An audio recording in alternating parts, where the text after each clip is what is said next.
Hello students, welcome to my YouTube channel Jennifer God Can Help. Myself Miss Priya. I am here with my class 7th video. The subject is English and today is a very interesting topic and a very interesting story which is going to inspire each and every student. I think so. अगर आपने इस story को इस video को बहुत ध्यान से देखा तो आई एम डैम श्योर कि आप पक्का कुछ तो अच्छा सीखेंगे ही. And the story is about Abraham Lincoln. तो इनके बारे में हम जानेंगे कि इनका अस्तित्व कैसा था, ये किस तरह के व्यक्ति थे और आखिर में इन्होंने ऐसा क्या किया जिनसे आज कहीं ना कहीं बहुत से ज़्यादा युवा हैं या बहुत ऐसे बच्चे हैं जो काफ़ी ज़्यादा इंस्पायर हैं. तो जिन्होंने अभी तक मेरे चैनल को सब्सक्राइब नहीं किया है तो मेरे चैनल को सब्सक्राइब कर लें ताकि उन्हें इंटरेस्टिंग वीडियोस हमेशा मिलती रहें और मेरे इस वीडियो को ज़्यादा से ज़्यादा शेयर करिए. ओके, ताकि ज़्यादा से ज़्यादा तक लोगों तक पहुँच सके और वो इंस्पिरेशन ले सके. So let's get started. Abraham Lincoln, 1809 to 1865, was the 16th President of the United States, 1861 to 1865, and one of the great leaders in American history. A human, far-sighted statesman in his lifetime, he became a legend and a folk hero after his death. क्या कहा जा रहा है कि Abraham Lincoln, जिनकी उम्र जो बताई गई है वो 1809 से लेके 1865 साल तक रही, वो अमेरिका के यूनाइटेड स्टेट के वो क्या थे 16वें प्रेसिडेंट बने, राष्ट्रपति बने. ये कई बार आपके क्वेश्चन में पुटअप भी किया जाता है. ओके, एंड कहीं ना कहीं वो अमेरिकन हिस्ट्री की, अगर हम अमेरिका के इतिहास की बात करते हैं तो वो उसमें एक बहुत ही बड़े लीडर की तरह माने गए. वो काफ़ी दूरदर्शी थे, काफ़ी दूर तक का सोचते थे, अच्छी बातों को सोचते थे और वो अपने टाइम में एक लेजेंड रहे. और आज के टाइम में वो उनकी मृत्यु के बाद भी लोग उन्हें एज अ फोक हीरो याद करते हैं. फोक हीरो जो होते हैं वो होते हैं traditional heroes, those who are down to earth कहा जाता है ना, जो हमेशा अपनी पृथ्वी से, अपनी देश से जो जुड़े हुए होते हैं. तो चलिए देखते हैं इनकी जीवन शैली क्या थी. Thomas Lincoln, father of Abraham Lincoln, was a skilled carpenter. क्या कहा जा रहा है कि अब्राहम लिंकन के जो पिताजी थे उनका नाम थॉमस लिंकन था. वो एक स्किल्ड कारपेंटर थे. कारपेंटर क्या होते हैं, जो बढ़ई, जो लकड़ी वगैरह का काम करते हैं, काफ़ी स्किलफुल थे. And he never lake the basic necessities of life. और आम तौर पर उन्हें अपनी ज़िंदगी की किसी भी चीज़ की कमी नहीं थी, मतलब हर एक वस्तु उनके पास परिपूर्ण थी. At one time, he owned the title of two farms. He always possessed one or more horses. He paid his taxes and, like his neighbors, he accepted jury duty and military duty when called. तो उस time में क्या होता था कि कभी कभी जब अमेरिका में आर्मी रिक्वायरमेंट होती थी तो नॉर्मल सिटीजन्स को भी बुलावा भेजा जाता था मिलिट्री के लिए. तो इसमें क्या कहा जा रहा है, उनके पापा जो थे, जो उनके पिताजी थे, वो एक स्किल कारपेंटर थे जिन्हें कभी भी आम जो जीवन शैली में कभी भी कोई कमी नहीं हुई. उनके पास अपना खुद का दो फार्म था, मतलब जहाँ पे वो खेती करते थे, फार्म चलाते थे वो दो. और हमेशा उनके पास एक या दो घोड़े ज़रूर होते थे. वो अपने सारे टैक्स को पे करते थे. सारे के सारे पड़ोसी जो थे, जो नेबर्स थे उनके, वो उन्हें काफ़ी पसंद करते थे, उनको काफ़ी वो पसंद करते थे. प्लस जब भी उनके ज्यूरी ड्यूटी की ड्यूटीज़ लगती थी तो वो उसे ज़रूर अटेंड करते थे. On June 12, 1806, Thomas Lincoln married Nancy hang. तो क्या कहा जा रहा है कि थॉमस लिंकन जो थे अब्राहम लिंकन के पिताजी, उन्होंने 12 जून 1806 में नैन्सी हैंग से शादी की. Little is known about her except that she came from a very poor Virginia family. उनकी वाइफ के बारे में बहुत ही कम लोगों को पता है और इतना माना जाता है कि वो एक गरीब फैमिली से आई थी. जहाँ किस फैमिली से थी, वर्जीनिया फैमिली से. एंड शी वॉज इलिटरेट, मतलब वो अनपढ़ थी, वो पढ़ी लिखी नहीं थी. In December 1808, the Lincoln moved to 141 hectare 348 acre farm in Kentucky. और 1808 में दिसंबर में जो उनके पिताजी थे थॉमस लिंकन, वो क्या हो गए, अपने 348 एकड़ के फार्म हाउस जो उनका केंटुकी में था वहाँ पे मूव ऑन करके. Born on February 12, 1809 in a log cabin that his father Thompson Lincoln had built, abs childhood was a great struggle against all odds. और इसके बाद क्या हुआ, 12 फरवरी 1809 में उन्होंने क्या किया, एक लॉन्ग केबिन बनाया उनके पिताजी ने. और कहीं ना कहीं वो एब्स चाइल्डहुड के लिए था. Was a great struggle against all odds. उस चीज़ को बनाने में उन्हें काफ़ी दिक्कतों का सामना करना पड़ा. Life was lonely and hard, क्योंकि क्या हुआ था, उनकी जो माँ थी, उनकी डेथ के बाद उनकी अपने जो जीवन यापन की जो स्थिति थी वो काफ़ी बुरी चल रही थी, काफ़ी हार्ड थी, काफ़ी अकेले थे वो. And epidemic broke out when Lincoln was 9 years old. जब अब्राहम लिंकन 9 साल के थे तो एक एपिडेमिक जो होता है, एक जो एक घड़ी होती, कठिनाई की घड़ी जो होती है, वो उस शहर में आ जाती है। It was cause by drinking poison milk from cows that had eaten the wild snake root plant. क्या हो गया था कि एक बार जो गैया का जो दूध था, जो गाय का जो दूध होता है, वो पीने की वजह से पॉइजन हो गया था। क्यों? क्योंकि जो गाय थी उसने क्या कर दिया था, स्नेक रूट प्लांट जो होता है, एक जिसको सर्प वाला वृक्ष कहा जाता है, स्नेक रूट प्लांट, उसको उसने क्या कर लिया था, खा लिया था, जो जंगली पौधा था। उसको खाने की वजह से जो गैया थी वो पूरी की पूरी पॉइजनस हो गई और उसकी वजह से उसका दूध भी पॉइजन हो गया था, जिसकी वजह से उसको पीने की वजह से एपिडेमिक कंडीशंस हो गई थी। One of the first victim of the milk sickness was Nancy hang Lincoln. और उसके जो पहली शिकार हुई उस टाइम में, जो दिक्कतें आ रही थी पूरे के पूरे एरियाज़ में, उसकी जो पहली विक्टिम हुई, जो पहली बार जिन्होंने उस मिल्क को जो ड्रिंक किया, वो कौन थी? नैन्सी हैंकन लिंकन, मतलब अब्राहम लिंकन की माँ। She died on October 5th 1808 और उनकी मृत्यु हो गई 5 अक्टूबर 1818 में। The next year Thomas Lincoln journey to Elizabethtown Kentucky and married Sarah Bush Johnston. फिर क्या हुआ, उसके दूसरे साल उनके जो पिताजी थे वो एलिजाबेथ टाउन चले गए कैंटुकी में, और वहाँ पे उन्होंने सारा बुश जॉनसन से शादी कर ली। और विडो विथ 3 चिल्ड्रन, जो ऑलरेडी विधवा थी और उनके पास 3 बच्चे थे। मतलब अब्राहम की जो स्टेप मदर थी, जो सतीली माँ थी, वो ऑलरेडी विधवा थी, उनके पास 3 बच्चे थे। एब Lincoln grew very attached to his kind stepmother and he later referred to her as my angel mother। तो क्या हुआ, एब लिंकन की बात करते हैं, मतलब अब्राहम लिंकन की अगर हम बात करते हैं तो वो अपनी स्टेप मतलब सौतेली माँ से काफ़ी अटैच थे और उन्हें वो अपनी एंजल मदर के नाम से पुकारते थे, या उन्हें शो करते थे, या उन्हें रिफ़र करते थे कि वो मेरी एंजल मदर है। Abraham's mother step mother encourage his quest for knowledge. तो अब्राहम लिंकन की जो माँ थी, उन्होंने शुरू से ही क्या किया, उनको इच्छुक बनाया, जागरूक बनाया ज्ञान के प्रति, नॉलेज के प्रति। At an early age he could read write and do simple arithmetic. बहुत ही अपने मतलब बचपने की छोटी सी उम्र में ही वो क्या कर सकते थे, लिख सकते थे, पढ़ सकते थे और सिंपल मैथमेटिक्स के इक्वेशंस को सॉल्व कर सकते थे। Books were scarce on the Indiana frontier, but beside the family Bible, which Lincoln knew well, he was able to read the classical authors। तो मतलब क्या कहा जा रहा है, बुक्स तो वहाँ पे बहुत कम थी उनके पास, बट इसके अलावा फैमिली बाइबल थी जिन्हें वो अच्छी तरीके से पढ़ते थे और जानते थे, और इसके अलावा वो क्लासिकल ऑथर्स को भी पढ़ना पसंद करते थे।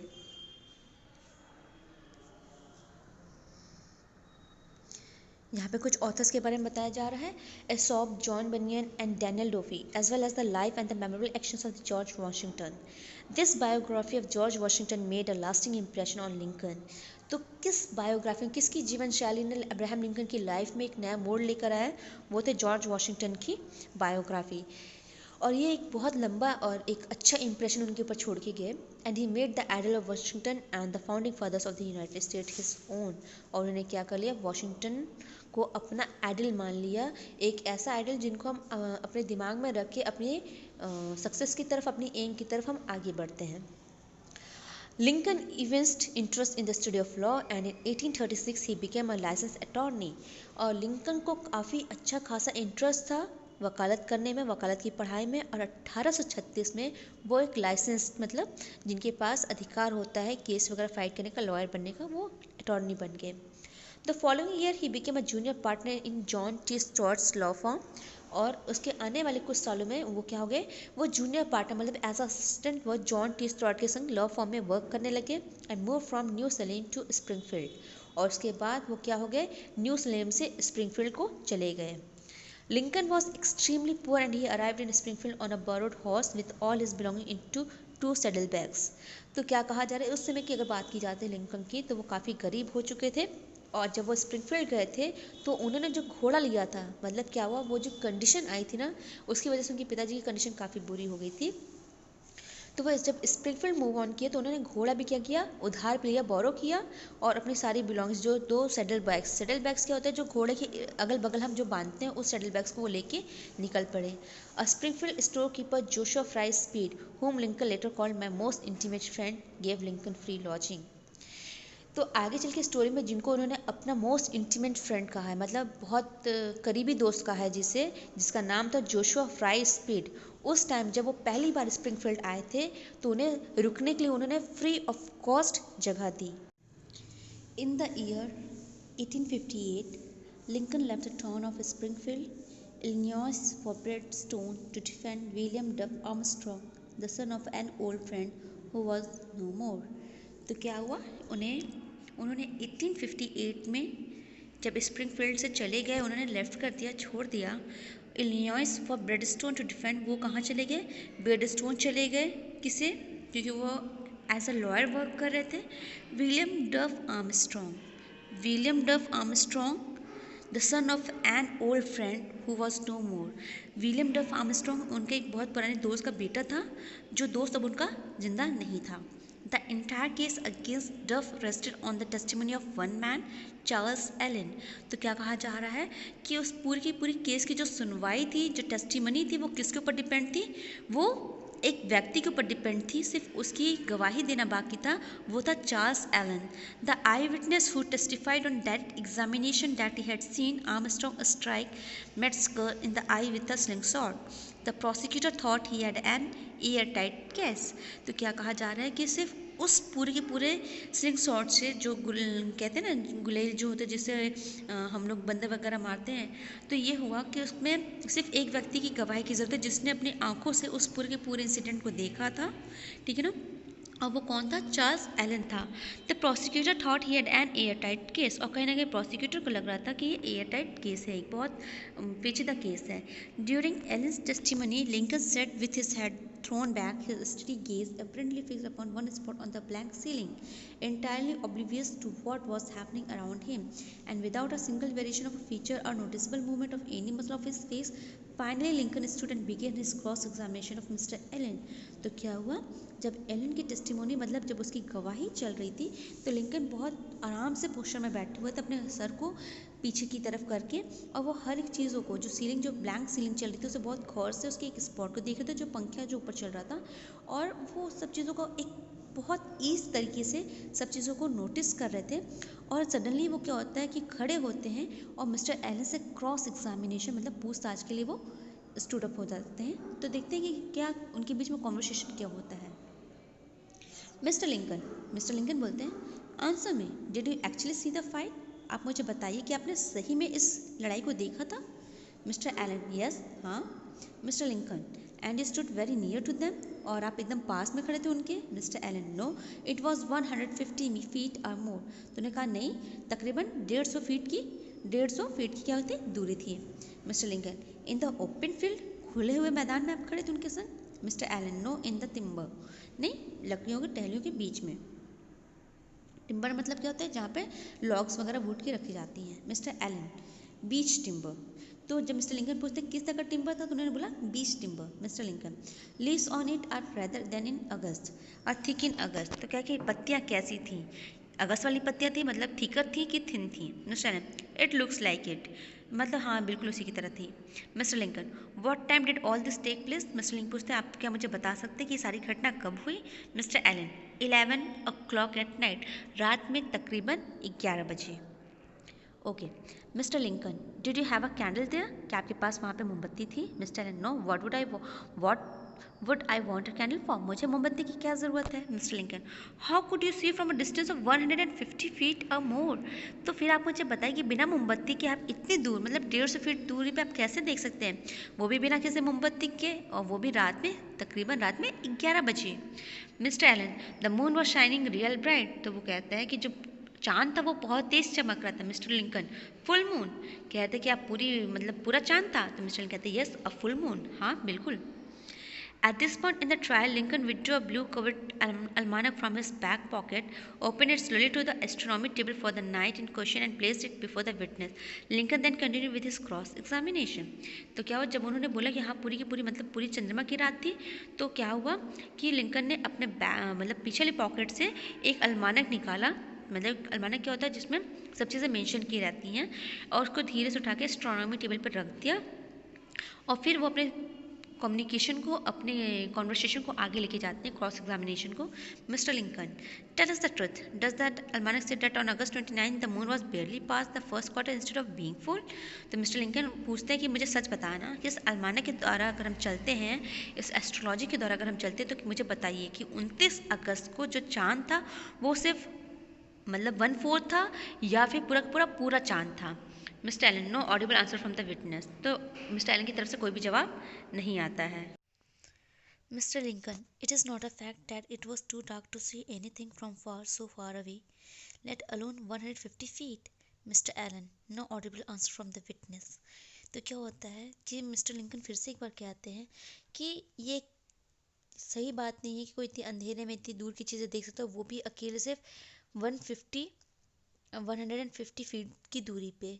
तो इसके बाद भी जो विटनेस जिसने झूठी गवाही दी थी वो अपनी तरफ से कोई भी शब्द नहीं बोलता है। सो फाइनल रिजल्ट ये होता है कि मिस्टर लिंकन जो रहते हैं वो अपने आप को प्रूव कर देते हैं कि उनका जो जिस एजेंट के लिए जिस क्लाइंट के लिए वो केस फाइट कर रहे थे वो क्या था, वो सही था, वो गिल्टी नहीं था। Despite his prominence as a lawyer, Lincoln was careless about his dress and he sometimes carried important papers inside his battered stovepipe head. क्या कह रहे हैं कि यहाँ पे एज अ लॉयर होने के बाद भी मिस्टर लिंकन जो थे वो अपने ड्रेसअप को लेके, अपने ड्रेसिंग सेंस को लेके बहुत केयरलेस थे। और वो कभी कभी क्या करते थे, जो बहुत इंपॉर्टेंट पेपर होते थे वो अपने बैग में, कैरी बैग में या फिर अपने कोट वगैरह में रखने के बजाय वो क्या करते थे, जो सर पे वो कैप लगाते थे उसमें वो कैरी कर लेते थे। एक यहाँ पे बहुत इंपॉर्टेंट चीज़ उनके लिए बताई गई, वो क्या है। On February 11, 1861, Lincoln bade farewell to his neighbor in Springfield and set out for Washington DC। 11 फरवरी 1861 में क्या हुआ कि लिंकन ने अपने पड़ोसियों को, स्प्रिंगफील्ड में जो उनके पड़ोसी थे उनको गुड बाय बोल दिया, बाय बाय बोल दिया, छोड़ने लगे उन्हें। और फिर वो वॉशिंगटन की डीसी के लिए क्या हो गए, निकल पड़े। He now had a beard which he had grown at the suggestion of a young girl during the campaign. तो एक कैंपेन के दौरान उन्हें एक छोटी बच्ची मिली थी जिसके कहने पर उन्होंने क्या किया, बियर्ड मतलब दाढ़ी रखना स्टार्ट कर दिया। Alluding to the troubled days ahead, he told his friends, "Today I leave you. I go to assume a task more difficult than that which devolved upon General Washington. Unless the great God who assisted him shall be with and aid me, I must fail. But if the same omniscient mind and almighty arm that directed and protected him shall guide and support me, I shall not fail. I shall succeed. Let us all pray that the God of our fathers may not forsake us now. तो वो अपने एक friend से कहते कि आज मैं आप तुम्हें छोड़ के जा रहा हूँ, पर ये जो टास्क है मैं से अज्यूम कर रहा हूँ कि ये रास्ते मेरे लिए मुश्किल होगा। वॉशिंगटन में जो जब वो जा रहे थे आगे बढ़ रहे, तो उन्होंने कहा कि वॉशिंगटन में जो काम मैं करने जा रहा हूँ वो थोड़ा मुश्किल ज़रूर होगा, पर मुझे पूरा विश्वास है कि जो मेरा परमेश्वर है, मेरा जो भगवान है, वो मुझे मेरी हर एक मुश्किलात में मुझे क्या करेगा, मुझे असिस्ट करेंगे, मुझे हर एक तकलीफ़ से, हर एक प्रॉब्लम से निकालेंगे। और जिस तरीके से वो मुझे रास्ता दिखाते जाएंगे, अगर मैं उस रास्ते पे चलूँगा तो मैं कभी भी हारूँगा नहीं और मैं ज़रूर विजय हासिल करूँगा, ज़रूर मुझे सफलता प्राप्त होगी। तो वो कहते हैं कि चलो अब हम सब प्रार्थना करते हैं कि हमारे जो पिता हैं वो हमें क्या करें, किसी भी बुराई में जाने से हमें बचाए। During his second term as a president, जब वो दूसरी बार प्रेसिडेंट बने, John Wilkes booth had planned to assassinate Lincoln on Good Friday, April 14, 1865। तो एक व्यक्ति जिसका नाम जॉन विल्क्स बूथ था, उसने प्लान किया, असिस्नेट मतलब क्या होता है, मर्डर करने का प्लान किया, किसका, लिंकन का। कब, गुड फ्राइडे को 14 अप्रैल 1865 में। Okay. One day, Lincoln and his wife, along with General and Mrs. Grant, were to attend a performance of a comic melodrama, Our American Cousin, at Ford's Theatre in Washington। तो एक दिन क्या हुआ, Lincoln और उनकी wife जो थी वो जनरल जो थे और मिसेस ग्रांट जो थी, उनके संग उन्हें एक परफॉर्मेंस अटेंड करने जाना था जो एक कॉमिक था, कॉमिक से रिलेटेड एक मेलोड्रामा था। और उस मेलोड्रामा का नाम था आवर अमेरिकन कजिन, जो कि फोर्ट्स थिएटर में लगी हुई थी, ठीक है ना। तो उस ड्रामा को जब वो विजिट करने गए, देखने गए, that night the Lincoln went to the theatre as schedule. तो जो उनका टाइम फिक्स था उस रात वो क्या करे, लिंकन उसी टाइम पे वहाँ पे पहुँचे।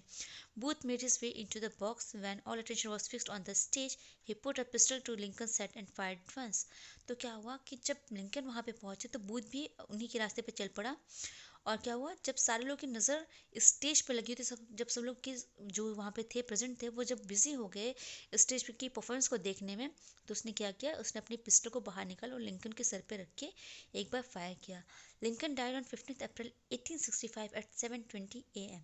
और क्या, वो लिंकन जो थे वो 15 अप्रैल 1865 में 7:20 में वो उनकी डेथ हो गई। Of all the American presidents, Lincoln is probably the one about whom the most has been written। अब तक अमेरिका के जितने भी प्रेसिडेंट हुए हैं, राष्ट्रपति हुए हैं, लिंकन उन राष्ट्रपतियों में से एक है जिनके बारे में सबसे ज़्यादा लिखा गया। Many critical evolutions of his life have been published. और बहुत क्रिटिकल एक एवोल्यूशन लगाए गए, एवोल्यूशंस लगाए गए, कैलकुलेशंस की गई उनकी लाइफ को लेके। But that was has not diminished his statures and he remains one of the flag bear of American democracy and an eloquent spoke person for its address. मतलब उनके बारे में बहुत बहुत सी ज़्यादा अच्छी चीज़ें, तो कुछ चीज़ें उनके नेगेटिव पॉइंट्स में भी लिखे गए। पर आज भी कहीं ना कहीं वो सारी की सारी बातें, कोई भी बात मैटर नहीं करती है। और उनका जो एक अपनी जगह उन्होंने जो बनाई अमेरिका में, वो जगह आज भी उनकी एज इट इज़ है। और कहीं ना कहीं अमेरिका में डेमोक्रेसी, गणतंत्र, प्रजातंत्र लाने में उन्हें एक फ्लैग बियरर, मतलब जो उस चीज़ को आगे प्रोत्साहित करने में जो प्रेसिडेंट ने सबसे ज़्यादा योगदान दिया, उसमें अब्राहम लिंकन का नाम अभी भी लिया जाता है। ओके, सो आई होप कि आप भी कहीं ना कहीं उनकी जीवन शैली से काफ़ी प्रभावित हुए होंगे। आपको भी कहीं ना कहीं बहुत सी चीज़ इनकी में अच्छी लगी। तो प्लीज़ मुझे कमेंट करके कमेंट सेक्शन में ज़रूर बताइए कि आपको अब्राहम लिंकन की स्टोरी कैसी लगी और आपको ये मेरी वीडियो कैसी लगी। And thank you for watching my video.